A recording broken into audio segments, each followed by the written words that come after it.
Nœud d'arrêt pratique, d'exécution aisée et rapide, il ne supporte pas les fortes tensions. Il a l'avantage d'être facile à défaire. C'est le nœud à privilégier quand on ferle une voile, qu'on ferme un sac à voile, ou encore pour bloquer momentanément une écoute ou une drisse. Le cas de figure type où ce nœud est utile est celui du surpatage de winch. Exécutez alors le nœud de bosse sur la partie tendue de l'écoute et tirez sur le dormant de ce premier en direction du winch. Le surpatage sur le winch, ne subissant plus de traction, il peut alors être défait. Ce nœud d'arrêt s'exécute en extrémité d'écoute de voile, de drisse ou de bosse de riz. Moins rapide à faire que le nœud de 8, il se défait plus facilement une fois souqué.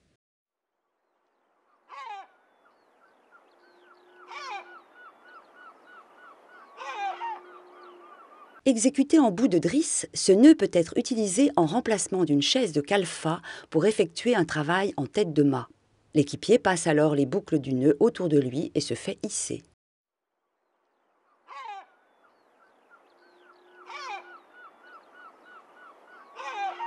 En navigation, il est avant tout utilisé pour frapper les écoutes sur les voiles. Nœud polyvalent, il peut être choisi pour arrimer toutes sortes de choses à bord, y compris un équipier dépourvu d'un harnais de sécurité.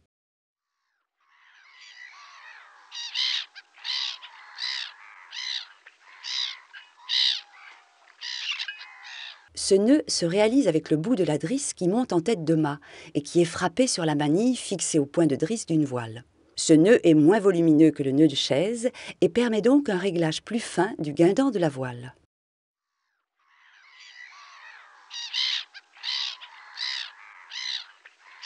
Le nœud d'herbe sur raban s'utilise lorsque l'on est en présence de sangles, par exemple pour tenir une voile pliée.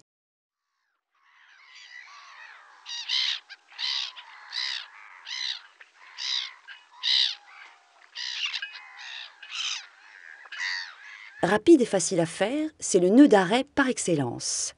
Il se réalise en extrémité d'écoute de voile, de drisse ou de bosse de riz. Ce nœud se souque et peut se défaire à la longue s'il n'est pas suffisamment serré.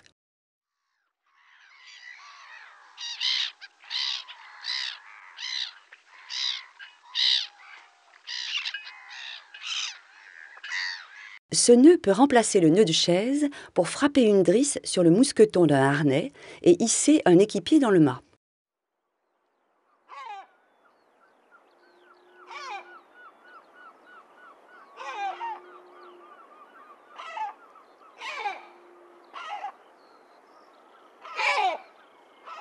Il est très utile sur certains vieux gréements pour frapper momentanément une drisse ou une balancine en pied de mât.